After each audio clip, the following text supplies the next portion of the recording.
Good afternoon, everyone. Can someone give me a thumbs up if they can hear? All right, that's great. That's great. Welcome to the first Nursing Town Hall via Zoom.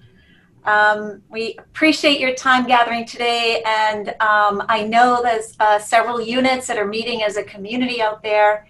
We've got a very informative hour planned, and my vision for the hour spent together is really to have the voice of nursing heard and really use this as an hour of community of nursing. I'd like to welcome Mike Abcon, our president and CEO. Thank you, Mike, for being here today. We have Diana Richardson as well, our chief operating officer.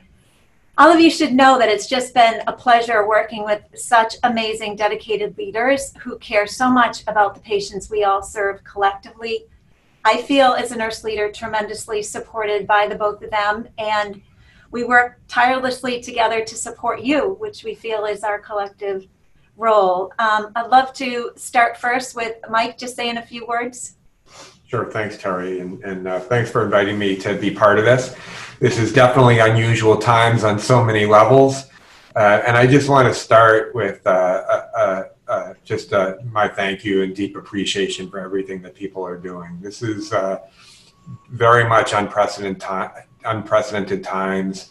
It's a time where there's a lot of uncertainty. We're able to build on our great strengths, and if I think about all the things that we have recognized as the strengths of this great organization, our mindset around always thinking ahead, the incredible collaboration that we have, the alignment of our staff across all different functions, the partnership between our medical staff and our nursing staff, the strength of our leadership team as it cascades all the way from your chief nursing executive all the way to your unit managers and directors and everybody in between. We're really calling on all of those strengths right now, and they are allowing us to be prepared well ahead of the curve. And, you know, we have been preparing since roughly the third week in January, and we have really seen this whole situation or this what we're going through as a series of phases. We've been doing 2 months of preparation, cross training, and doing renewal training around PPE use, buying stocks of PPE, buying stocks of beds and ventilators, opening new units.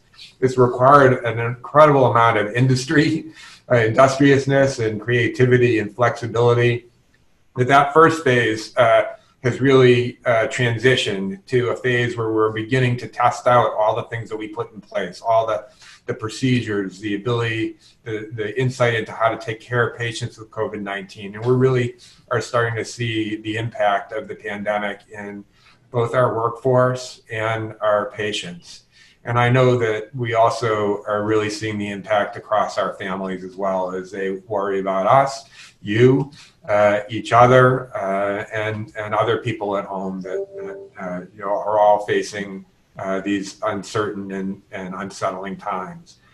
Over the next few days or weeks, we expect to enter a third phase of this, which is a phase that will, I think, really stretch us in terms of our ability to care for large numbers of patients with COVID-19 and potentially some very sick patients. And we are as ready as we possibly can be, building on your expertise and the preparations that have been going on for weeks.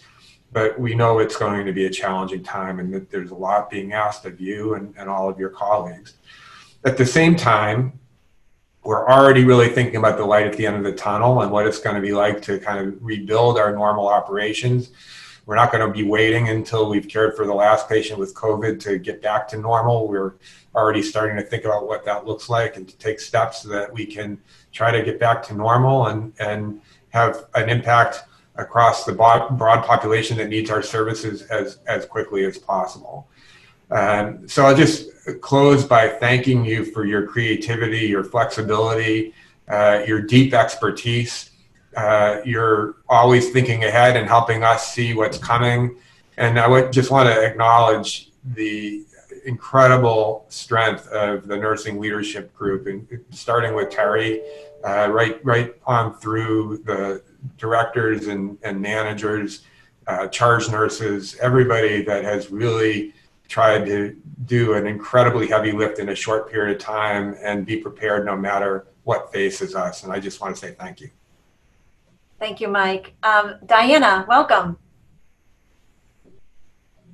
So I'll really just echo Mike's expressions and say I've had the opportunity, not as much as I would have liked, but I've had the opportunity to go up on some of the nursing floors the last week and a half, and the spirit of both teamwork, of innovation, of compassionate caring, not only about the patients, but also about each other, is just overwhelming. I'll express my thanks, but also my admiration for what you do every day with such a positive attitude, despite the fact it is really, really hard work. I've shared with a few people that I'm not quite 6 months here at Tufts. And while I would prefer to not be doing anything that we're doing right now related to this. But if we have to do it, I just cannot imagine a better team and a better nursing team to help us get through this. And as Mike said, that's from the top of the leadership down to the brand new grad who's jumped in a situation he or she never expected. So thank you to all of you for what you do and how you do it. That's great. I want to thank you both for making time to be with our fantastic nursing community today.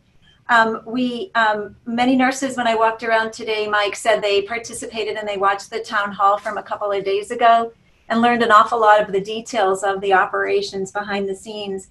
I'll just briefly review some things we've been working on. And as I shared earlier, Diana, Mike, myself, Saul, the executives are really walking in step together, making decisions and thinking ahead the best we can to prepare you to care for patients. I would say I've been spending a fair amount of my time looking at the surge capacity. Nurses have asked me, how many patients are coming? When are they getting here? And of course, we have a lot of formulas that allow us to see perhaps and maybe guess what that might look like and how to prepare by watching other organizations around the world and really here, even in New England now with New York City. But we don't really know. But what we've done is we've looked at our capacity, our surge, our beds, where we can care for people. We've looked at supplies we need to facilitate and to arm you with, PPE, monitors, beds, infusion pumps, all that great stuff, ventilators, and we've ordered a lot more, and we have a lot here on site. We always want more PPE. And then we've looked a lot at all of you as a community. My team has spent a fair amount of time thinking, reflecting, studying the literature to have a best practice for staffing in a pandemic. And I didn't ever think I would be doing this, nor probably you did ever think you'd be doing it. We've talked to organizations around New England and around the country. I'm in constant contact with the chief nursing officers about what's going on in other organizations in New England, 5 states. And we've put together a plan, a draft plan. Today, I saw a lot of that in action. I'll give you some examples. I'm completely impressed and inspired for how our OR team has stepped into our inpatient units and have really become PPE experts, sharing their knowledge with the clinical teams on that unit. The nurses, the respiratory therapists, and the physicians are so grateful for that work. And comments that all of you have made, it feels like, oh my gosh, like we're one community. We're not defined by our location or our geography. We're actually working as a nursing community, as a care team around the patient. It's been inspirational. One of the things top of mind, and I mention it here today because it's just omnipresent. What will we do with staffing should we get a lot more patients here? And I'm following a paradigm with my team called the Pandemic Nurse Staffing Plan. It's put out by the Society of Critical Care Medicine. And I share that today with you because I really look to all of you to help us build this strength today and as we walk forward so that we all can be most prepared. We have started that process of bringing nurses from procedural areas and having them spend time in the ICUs. Today, nurses from the cardiomyopathy are planning to go and train in an ICU. And we're not making critical care nurses, but we're socializing the environment and teaching some skill sets so that you can be a core member of that team. So our model for nursing will look differently than it does today. We're going to have expert in the ICU critical care nurses who will be supported by excellent nurses who aren't critical care nurses. And then we'll have MAs, CCTs, unit coordinators, respiratory therapists, our physician colleagues together working as a team. So wanted to share the model with you. I'm going to bring it up and share my screen with you so that you can see what we're talking about, a little more detail. And then we're going to move on and hear the voices of nurses who work in our COVID units now, what that experience has been like, how they're innovating to create a care plan for patients. And we have some other guest speakers that are nurses as well. So all this is, oh boy, it's not here. Lindsay, do you have it readily available? I do. Can you pop it in?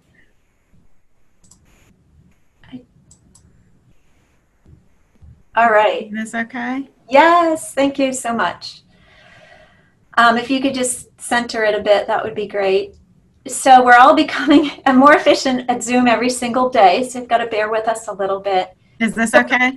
I can see it. Okay. I hope others can see it. Suzanne, will you give a thumbs up if you can see it? Great, thank you. So briefly, here's the pandemic nurse staffing strategy as published by the Society of Critical Care Medicine. And basically what it says is that we have if you can circle the folks on the bottom tier, we have experts, yep, thanks, PPE experts from our OR, and we have support nurses, and we're going to find a cooler name than that, who actually complement the critical care nurses if it were to be an ICU. And together that makes the care team. People have mentioned when I've rounded about team nursing, it feels very close to that. So maybe as a critical care nurse, you'll have a member of the nursing department who's not a critical care expert nurse, but can help you in the care of your patient together with a CCT. And that's a model that we're creating as we move forward. We have trained almost 200 members of the procedural, surgical services, and ambulatory departments to work inside the inpatient units, to be that support staff, to work together as teams as we move forward.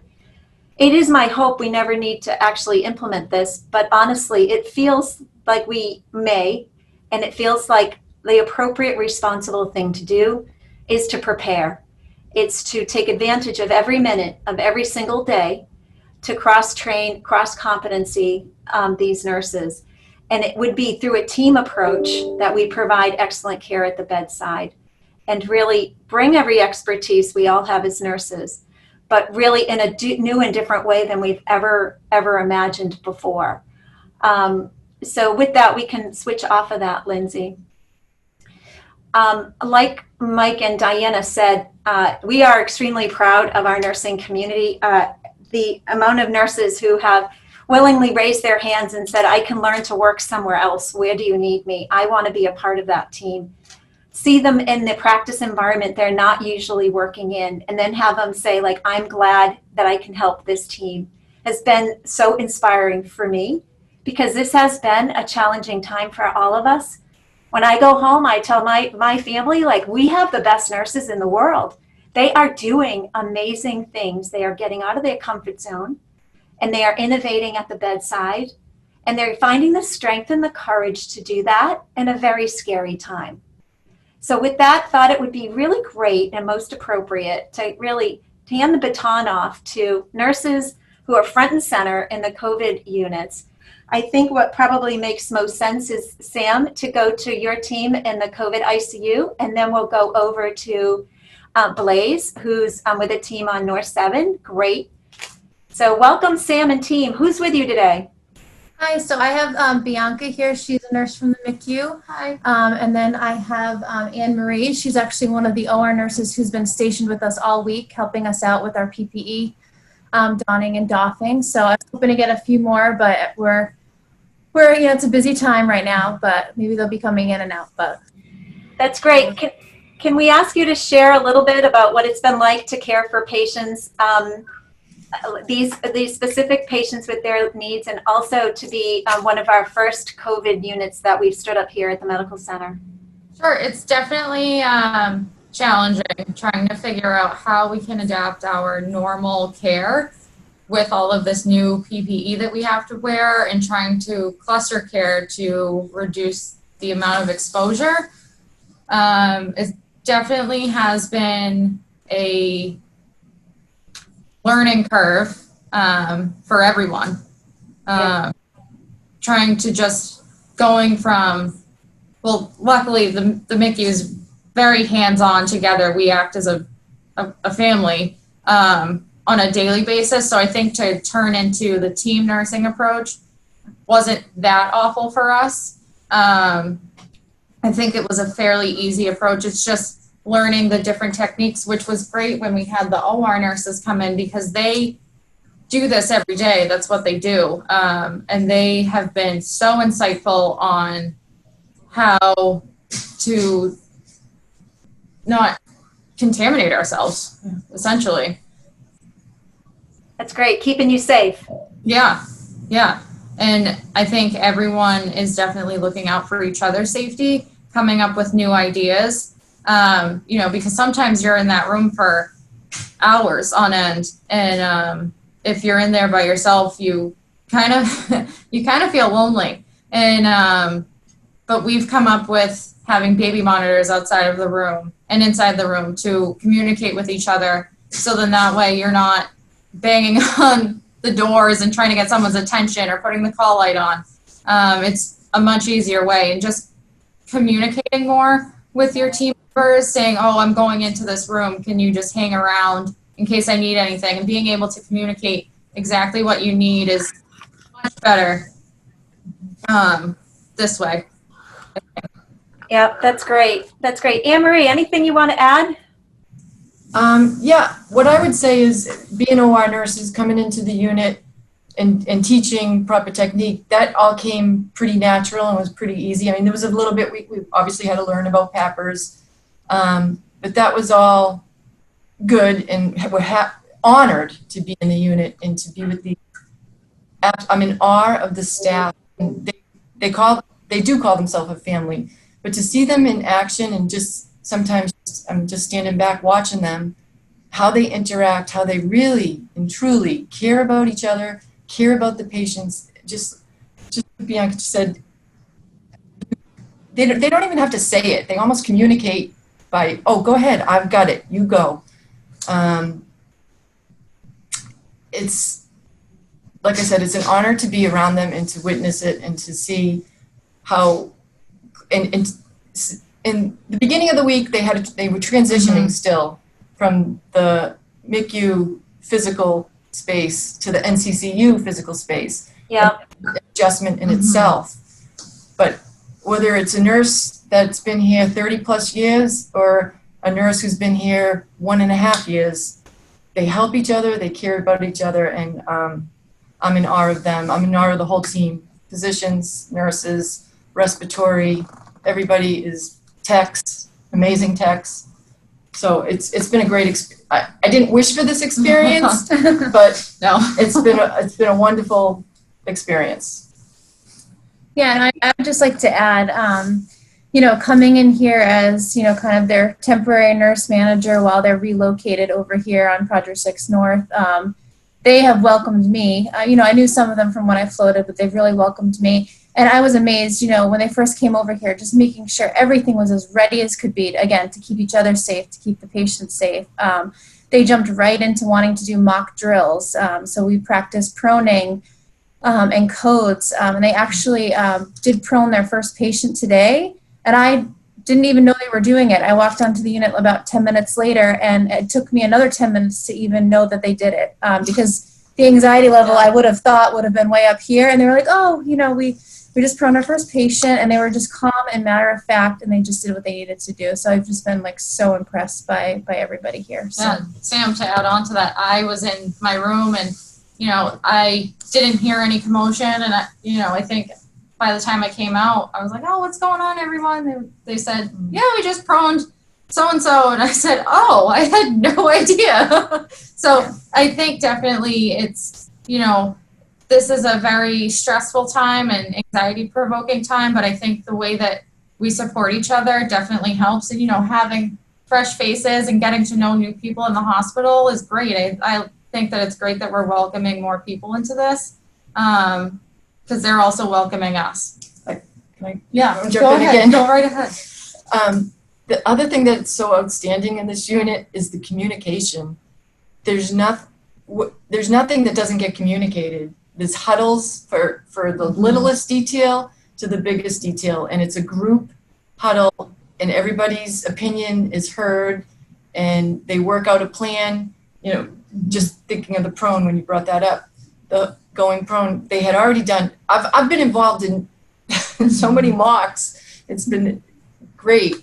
And then to see it actually happen today and put all that mock experience into play, into how they talked it out, and it went beautifully. So I don't know, I'm just speechless at how wonderful this team is. Well, we can't thank you enough for really developing and blazing the trail and really developing the nursing expertise that we know then we can pick up and implant in other units. We really appreciate you standing up and being our first official COVID ICU team. You did so with open minds and open arms, and you relocated as well, and it isn't easy, and it's just inspiring. So thank you for all you're doing. We don't imagine that it's easy. We can only imagine how challenging it is, but we are appreciative and inspired by your teamwork. So congratulations and a big hearty hug thank you from all of us. And please stay on the line. I can't wait to hear as we transition over to North 7, our first Med-Surg COVID unit. Thank you for being with us today, Blaze. And you've got your team of Donna and maybe Victoria with you? Yes. So Victoria is here with me now. Donna had an emergency that she had to address, so she can't be with us right now. But I'm also sitting here with some of the gladiators of nursing. Susanna, Kathy, and Tom are here with me as well.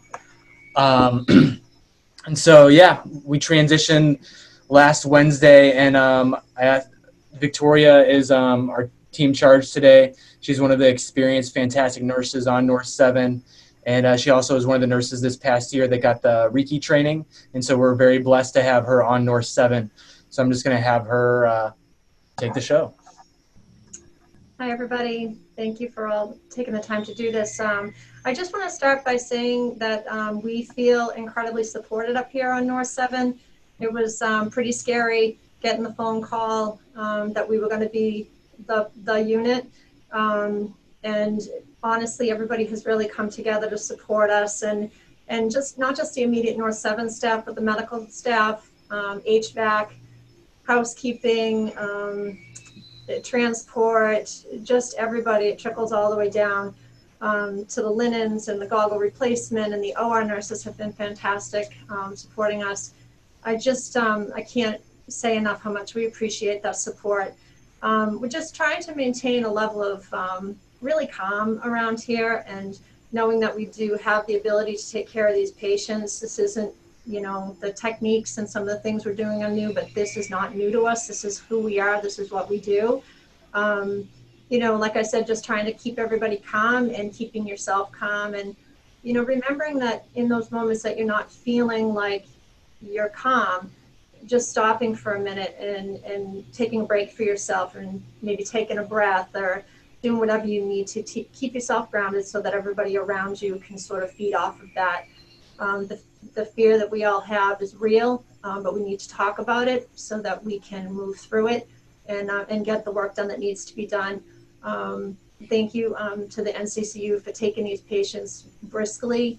We've been very proactive, and I truly feel like we are thinking ahead in terms of that, making sure that we address people before it becomes a real severe emergency. We're really being very proactive about that. So thank you to the NCCU for taking these people so quickly. So that's really it. We really are working very well together. But like I said, we couldn't do this without the rest of the hospital. You know, we have tons of questions, and sometimes things come up and it can be very frustrating to not get the answers that we need right away, particularly around us trying to preserve our PPE. We're trying to make sure that we respect that. And we get, you know, some people are saying, no, you should do it this way, you should do it that way. And that does change from time to time. But we've had people just rallying around us and getting the appropriate answers so that we're able to continue to protect our staff and to preserve our PPE, because we know that we are going to need it. So that's it. Thank you guys very much for everything. Thank you, Donna. I understood today, I've been completely impressed with the North 7 team. I was up there a few days ago and the charge nurse said, Terry, we got this. This is what we do. We rise to the occasion, we got this. And I love that sense of empowerment. And it doesn't make me think for a minute it's easy. It just makes me think that you're a great team. I also know that some of you spent some time on North 4 today, really helping them launch their COVID unit. And when I was on North 4, they were quite proud of the position they were in, staging their rooms. And they were really just all about the North 7 love. They were like, they helped us, we learned from them. They gave us a whole list of things that are best practices. We had a strong day today because we just followed their protocol.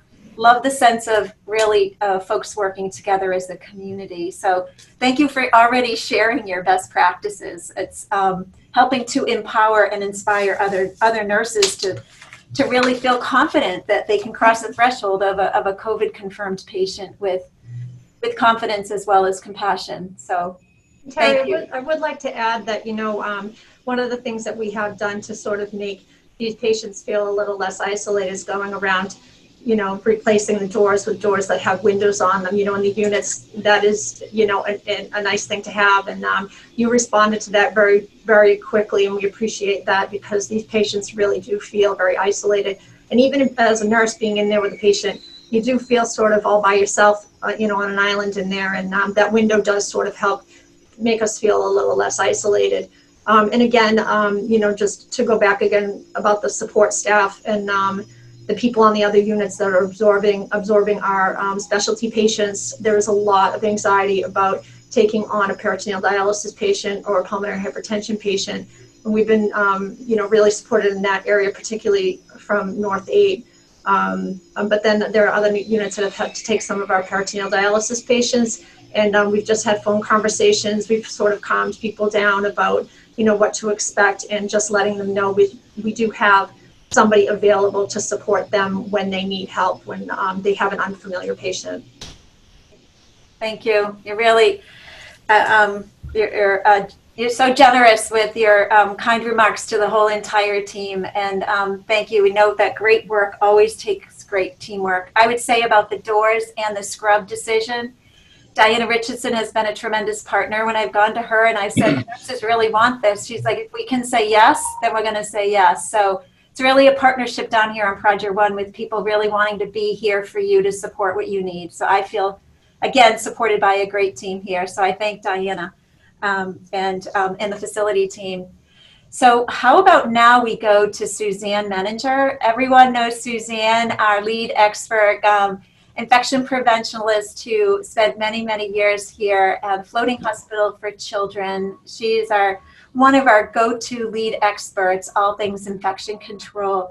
And really, Suzanne, you have just been so steady through all of this, and you've helped us as a nursing community and as a clinical community really get our heads on straight when things got really and get complicated. So I really personally enjoy working with you, and I thank you for your professionalism. You have really been carrying a lot of this, and so having you here today with us as one of our true nurse experts colleagues is really our honor. So what have you got to share with us today? I wish you all could see me smiling during your presentations, because it's very impressive what everybody's done in such a short period of time. I'm going to try to share my screen.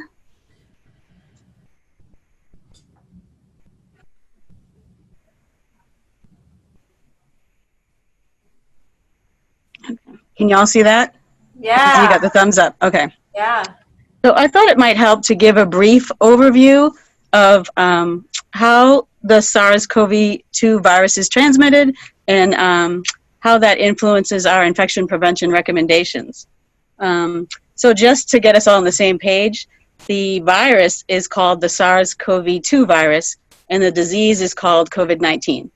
How they got the COVID-19, the CO is from corona, the VI is from virus, and the D is from disease. It's not very creative, but I think that World Health did a pretty good job of describing it. And 19 is because it was first detected in 2019.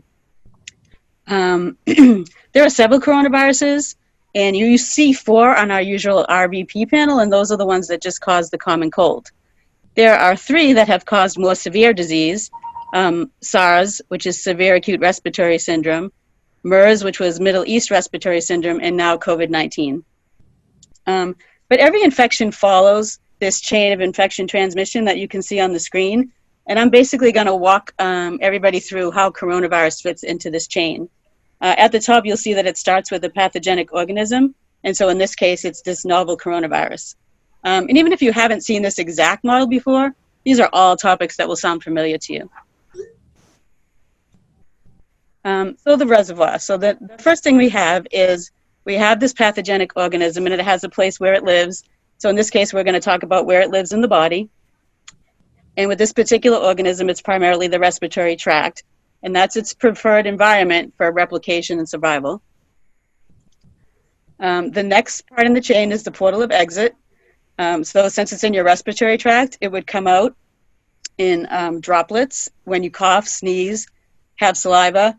I did put an image of yelling at a sports game because I'm very happy that Governor Baker did shut down St. Paddy's Day celebration and sports events when he did, because I've been at a Bruins game recently and people are drinking and eating and just yelling and spewing, and really a lot of droplets could be expelled to a large number of people in that case.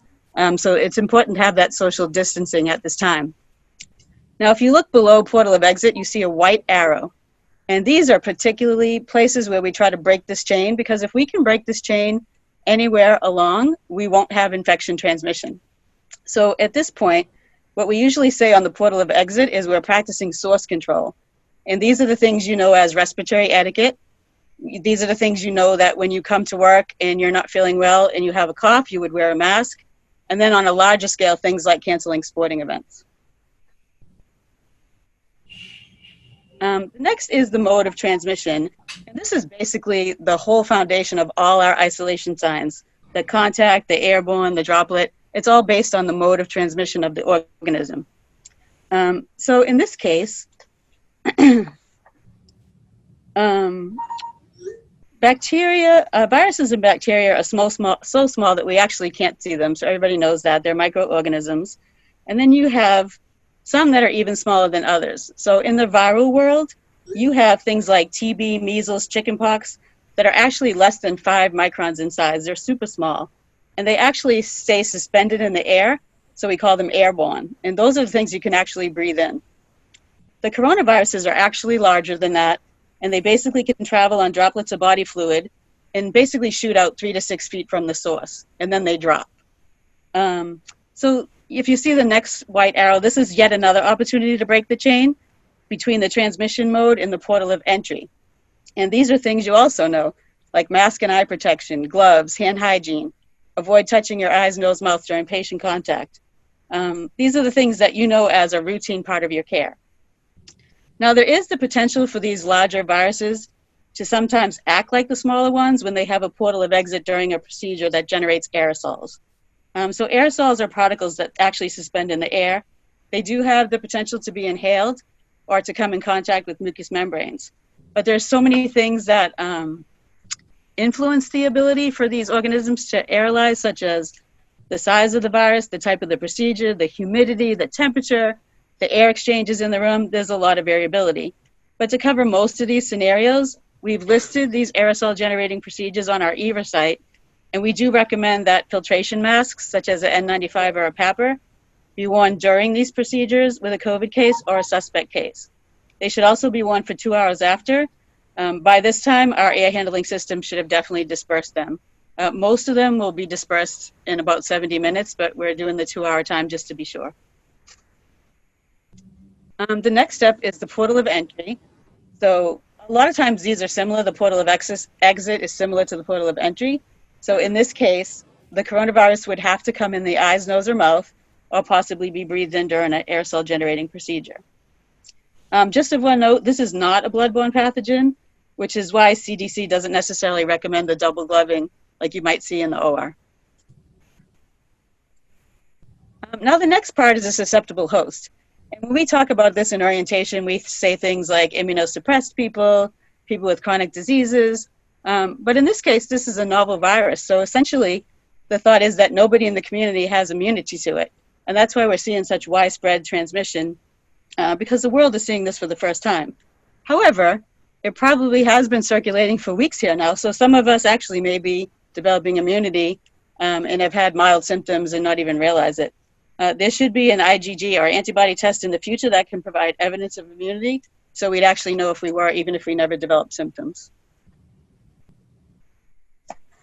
So why do we think it's droplet and non-airborne? And I know this is something that makes people nervous, but if you saw Shira Daron's presentation when all of this first really ramped up, she did show this chart that has the R0. And the R0 is a metric that basically shows you the number of people that one sick person can infect. So if you look at the R0s of various viruses, you'll see you have hepatitis C and Ebola sort of on the low end, so one person infects 2 people. And then you have something like measles that's airborne, one person can infect like 18 people. So if you look at where SARS-CoV falls, it's the gray shading that I've done there. The estimates are that it can affect one person, affects between 1.5 to 3.5 people. So when you look at that and you compare it to the other viruses, it shows us that it's very unlikely that airborne is a major factor in spread, because otherwise we would see a much higher R0. And then I just wanted to remind you, these are the precaution signs we use, and this is all based on that chain of infection and basically breaking that chain. So enhanced droplet in contact provides for the healthcare workers to have their eyes, nose, mouth, hands, and clothes covered for the COVID patients that are expelling droplets, which can go up to 6 feet from their face and then drop onto surfaces. If they receive aerosol generating procedures, we're adding airborne face protection for the duration of that procedure and for 2 hours afterwards. When patients are receiving frequent aerosol generating procedures, such as a critically ill patient, we feel like it's better just to put them on the airborne droplet contact until we see what their level of care is, because it'll be too hard if they're receiving frequent and then we keep going back and forth from enhanced to airborne. So an ICU patient usually starts on airborne droplet contact, and as we see that they need less aerosol generating procedures, we could reduce that back to the enhanced droplet. So breaking the chain is how we stop the spread of infection with the SARS-CoV-2 virus and with basically every other infection. So please keep this germ theory in mind as you care for these patients over the next several weeks. And remember that you do know how to break this chain because you do it every day. And I know that you do because we have very low hospital-acquired infection rates in so many categories, despite caring for so many patients with infections. Thank you.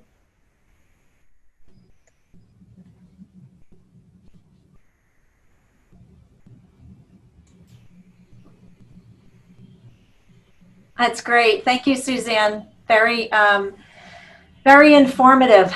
The science class. So smart. We're going to transition over to 2 more folks to talk to us about what they have been focusing on during all of this, and that's patient experience and the care team. Before I move on, I would love to acknowledge that we highlighted 2 specific units today, the COVID ICU and COVID Med-Surg unit. It's our intention to host a town hall for nursing every single week, if not more often, depending upon what you all want. I would love to pause and reflect on a few other, there's many, many other units throughout the organization that have been really, really stand up ready. I'd love to acknowledge our emergency department nurses who are front lines, ready to manage whatever comes through the door, and have been really preparing for this disaster mode for months. And really, when I run down there, they have plans in place and they've done simulations as well. So for all our emergency department nurses, thank you all, and physicians and the care team down there, thank you all. You're the front lines of the organization. I've been impressed to see the patients who've come in the last couple of days and how quickly they deteriorate. And we're hoping that we can even form a tighter partnership on a pull for those patients right out of the emergency department for as long as we can while we still have such space here. I would love to ask the ED to be prepared to showcase at next week's nursing town hall. Secondly, the nurses on the other units, for example, those that are currently on the medical intensive care unit that left their Project 6 North Beautiful ICU, and the nurses who are currently in Project 7 who left North 4. Really team spirits and really wonderful partners in all of this. There's a really good chance that we're all going to be COVID soon. So really helping us to develop that expertise in the current COVID units will help us to grow the competency and replicate it throughout and going forward. But we appreciate you being so willing to relocate at a moment's notice, pick up your things and create a new home in an unfamiliar area together with your physician colleague teams. It's very much appreciated, and it seemed for me so welcomed and so professional the way folks looked at how can we be patient focused, and how do we put our own selfish needs aside, and how do we all stand up and do what's right for patients and the care team so that we can be successful going forward. So just an acknowledgement there. I have been really inspired by the work of our patient experience team, Kathy Feeney from Surgical Services, together with Kate Ulip from North 6 and CVC. I've tasked them through all of this to really say, like, what can we do to make the patient experience a positive one? So before we have them present, Mike, I understand you're getting called for another responsible charge, and we want to thank you for all of your support, for making time for us today, and for your amazing, steadfast leadership during these uncharted waters, and for us to see you lead beyond WellForce and really make a stand out there in the statewide is really inspiring for us. Thanks, Terry. I'm really pleased to see all the great work that you're doing. And I will say that I'm inspired every day by seeing what you're doing and how you're getting prepared for this and how you're just getting it done and taking it on. So thank you all, and we'll see you up on the awards. Thanks, Mike. Stay safe. Thank you.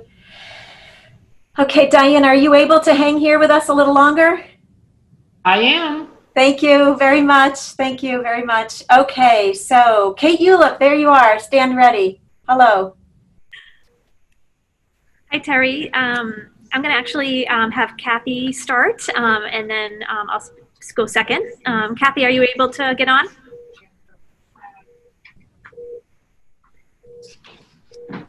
Kathy, if you can unmute yourself.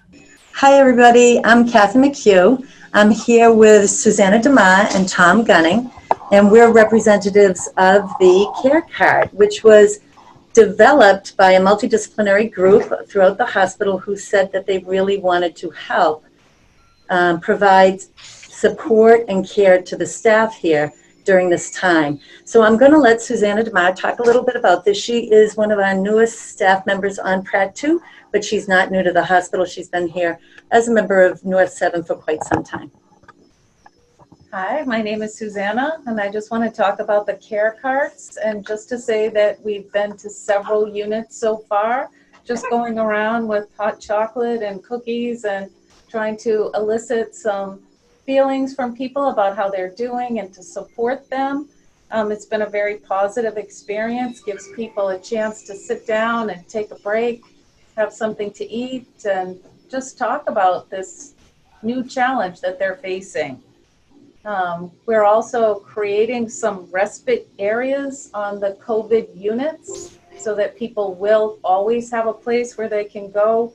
They're going to put massage chairs, water features, aromatherapy, and they've identified areas on North 7, NCCU, CCU, and the PICU. Just a space where you can go and take a break. Maybe take off your mask for a little bit and relax. They've also come up with community chronicles. The chaplain has created a newsletter with information for people. Just let me see, how to combat this pandemic. There's poems, there's activities for children, and there's also a resource guide, which is absolutely fantastic, which shows you online how you can visit museums, national parks, zoos, do meditation sessions, library, religious services, exercise programs, because many of our gyms are closed. You could do that online. And there's also the opportunity for Kathy McHugh and Tom Gunning. They are available Monday through Thursday, just to be available to see if anybody needs them, if they're going through a challenging time, they'd like to talk. And it is a very challenging time in the organization. And as Tom would say, a great line, although we stand apart, we're all in this together. We're just here to support each other. That's it. Thank you. Thank you, Susanna. Thank you. I love seeing members of our Pratt 2 team out and about, and members of pastoral care walking through the units and really supporting each other. It's there's been so many silver linings in this difficult, challenging time of seeing really people caring for people. I think everybody's worried about each other, so I love it when I see the extension of kindness and strength. And I know that at times it gets extremely difficult, and people have their moments when maybe they're not as strong as they just were 5 minutes ago, and your team has been an amazing source of strength. So thank you very much, and really continue on. I know Mary Beth Williams has some other ideas that we can continue to employ. This is a marathon, it's not a sprint, and together we need to continue to recharge and build resilience so that we can be here for our patients and also for our families and our loved ones. So thank you very, very much for your work. Kathy Feeney, welcome, and thanks for being with us today. Part of the patient experience team, really ensuring that our patients who aren't allowed to have visitors can have support or, some kindness shown their way as well, and compassion. So take it away, Kathy. All right, thank you, Terry, and thank you everyone for joining in with us this afternoon. So as you heard, myself and Kate Ulep were tasked with kind of coming up with some ideas to enhance the patient experience for our inpatients, given the visitor restrictions and everything that goes with that. So we started brainstorming and reached out to a couple of our resources, such as the PFAC team, the Patient Family Advisory Council, which I'm a part of, and got some great feedback. And one of the top things that we kind of started doing was getting iPads for the patients so that they could maybe FaceTime their family members at home. So with the help of our IT team and Nancy Gittleson and Linda Potts and everything, we had 2 iPads delivered today. And one of them went to North 7 and one of them went to North 6. And it's funny, North 7 were actually in need of it today. They have a patient who was placed on palliative care and very, very tough circumstances given that she cannot have any visitors, and has a sister that lives in Colorado. So we were able to connect with her sister and she was able to FaceTime her sister today. So that's one great story. Lots of other things we're doing. We, besides the iPads, we hope to get 20. We have 2 and the plan is to get 20 and possibly even 50. And this may be even something that might be sustainable in the future that we can use for our patients when we move out of the COVID crisis. I think it's a great opportunity for staff and for families and patients. The other thing, we're working a lot with Anne-Marie Sirios, the director of the volunteer department, and we started putting together toolkits for our patients. So it's basically a disposable brown bag that contains colored pencils, adult coloring books, puzzles, a magazine, just something for patients to pass the time. What else? Someone had asked about getting more channels on the TVs and patient rooms. So we have reached out with our communication folks regarding that and are hoping maybe to get a Hallmark channel or Netflix or something like that on the televisions as well. Another important thing is we feel from a patient, like putting yourself in a patient's shoes is kind of the way I'm looking at it. And what would you want? What would you miss if your family couldn't come in to visit with you? So we started doing rounding, a little bit of rounding with some of our patients and some of the navigation staff here with me, Andrea and Linda, just in a small way, maybe just touching base with our surgical patients who have had surgery with us and are now 2, 3, 4 days post-op. So Andrea has a story. Andrea Ottaviano is one of our nurse navigators who has a story to share about a visit she did with the patient earlier this week. Good afternoon, everyone. Just the short story is just checking with the charge people and seeing who's been there for a little while, who's appropriate to visit, and who might like a visit. And just the other day, there was a young lady on North, which was North 4, asked for some other food other than what's being delivered to her. And I believe she was there probably over a month or so. So I went in and she said, I asked her what she needed. She said, anything but this food, something else. We printed out the Au Bon Pain menu, handed it to her, and I said, I'll be back later. You can let me know if you want something for lunch or for dinner. And I came back and the order was for broccoli cheese soup and a French vanilla iced coffee. And it was delivered for lunch. So it made her quite happy, and we're hoping to continue to do things like that for our patients who are here. Kate, do you want to chime in? Great, yes, thank you. Thanks, Andrea. Thank you so much. So just a couple of other topics, and again, just a huge thank you. We know this has been a huge team effort. We're, very thankful too to be working with hospitality. They're going to be working on. We thought it would be a nice idea to do have an afternoon pick-me-up option for patients. So they're working on being able to have little brown bags of cookies and a fruit cup. And there would also be a sugar-free option, which is great. So just working on finalizing where there'll be a drop-off place, kind of probably a couple central places where the units can go and get that for their patients in the afternoon.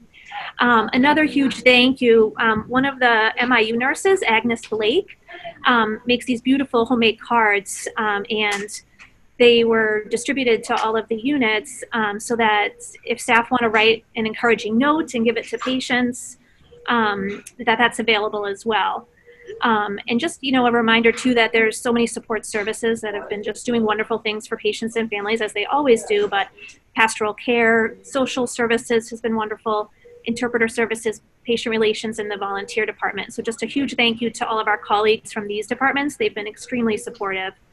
I did want to ask Sam Kerens, one of the North 6 nurses, to provide an example of one of the experiences she had with a patient. She just wanted me to talk about a specific patient that had been on North 6, regardless of this whole situation, had a prolonged, complicated hospital course, was here for a little bit over a month. And the nurses, the care team that provided for her just absolutely rallied around her, really gave her the support she needed, where her daughter was her primary, really was there for her every day before this whole situation happened. So they were really good about keeping in touch with the daughter, and I spoke with her yesterday, and she could not, the praise she gave for all the nurses was amazing, and she actually cried on the phone to me, and the patient did too. So that was nice to hear. And they ended up, some of the nurses had given the patient a card over the weekend, and we all signed it. And one of the nurses that was pretty close with her gave her a small little angel token, and she was really touched. So that was nice. So just one example, thanks Sam. I'm sure there's a lot of these examples around the hospital right now.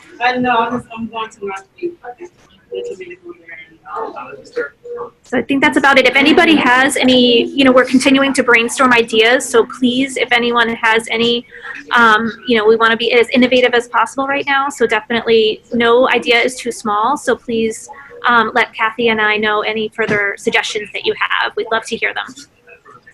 Thank you very much, Kate, Sam, Andrea, and Kathy. Kate, I feel like you're a reporter live on the scene on North 6. I feel like I'm on the unit with you. It's great. It's just not right. Yeah, we're missing the snowstorm or the rainstorm, but I feel like we're right there live on the unit. So that's great. Listen, with that, it's 2:55. I just wanted to set the table for our next town hall. We're open to suggestions. Please reach out to your nurse leadership team and tell us what would be useful and helpful to hear. We love hearing stories. Think that it's great that we can learn from each other. There's a lot of scary things out there, and there's a lot of scary news. So we love to hear what's going well as challenges. So send your thoughts and your comments to through your nursing leadership team. Next week, we're thinking of Floating Hospital for Children. The emergency department is 2 areas, but we're open to see what other ideas folks have. We'd really love to just keep the information within the nursing community alive and well. We do have some questions and answers on here. Thank you, Bonnie. We know the EP Lab is listening, but they can't talk, so thank you. And Rick Visconti, I love my photo. A special friend sent it to me. It's the Floating Hospital there, shouting out on Facebook, so thank you very much behind me. And then there's a question on here on a serious note about mask availability. So how can we be giving out masks, and will we have enough to care for patients? So I have to say that 24/7, your leadership team is looking at all options to secure more PPE for you to keep you safe. We're in a better position today than we were even Monday, and we continue to work creatively within WellForce to secure more PPE. Feel like we're on the right road. However, we would love to have even more as we go forward, because we don't know how many patients are going to come and how long this will occur for. We're working closely with MHA, and we're working closely with the governor's office, Mary Lou Sutters, to make sure that they understand the importance of this. Our first goal is to keep us all safe now. And so we feel comfortable and confident with the decisions we've made recently about utilization of PPE. We would look to all of you to say, what can you do in your own circles of influence? We are having some donations from companies who have N95 and who have other face shields. We're also working with companies innovatively who are creating things for PPE. And we're hopeful. We're more hopeful actually now, but we're cautiously optimistic, and it's still a serious subject matter. So know that it's the number one topic of concern that we have. But for now, we're gaining a little momentum as we move forward. Diana, as we close off, is there anything you would like to add to the team? So I'll just add one little piece on the mask, and then I have a general comment. There has been a fair number of questions as to why we changed from saying on Monday we aren't going to be masking everyone, and then on Friday we are. And the reason really had to do with us. That we were seeing more and more positive employees, and they weren't consistent. They weren't always clinical. In fact, I think the non-clinical exceeds the clinical. They weren't in a concentrated area. It was really all across the board, which indicated that many people were acquiring it in their daily life and in the community. And what we also heard from a lot of those employees is that they weren't that sick, and they didn't really realize that they were having symptoms until they had been at work for a while, sometimes even a day or two. And because of that, the reason for the mask is really to protect others from you. And in case we have picked up the virus and we just don't know it. As Suzanne said, some people have very mild symptoms. So it's really just a protection, and that's why. The last general thing, I just cannot say thank you enough. You are amazing. You are what makes Tufts Medical Center the best medical center on the planet. And if any team can get through this and care for our patients and care for each other and come out on the other side stronger, better, wiser, this is the team. So thank you for letting me be a part of you. Thank you, Diana. And I would just add as well, as we close out the hour, there was a question that Suzanne, people want your slides. So I'm thinking that will be possible to send it to the team and get it to the nurses. Yes. We love to say yes. I would just say that I feel like we're making good decisions, and we're making good decisions a lot of times because people are talking and we're listening. So continue to keep your thoughts going and share your concerns or your ideas together, because I think it's the place we're in, and the reason we've got this is because we're a team. The leadership team doesn't have all the answers. We need all of you working with all of us to move us forward. And I feel that with that, we've got this. So looking forward to seeing you soon in the practice area, and we will be scheduling another town hall. Thank you for all of you, all that you do every day. You are a true inspiration. And thanks to all our presenters. Very well done. Thank you. Have a great, great day.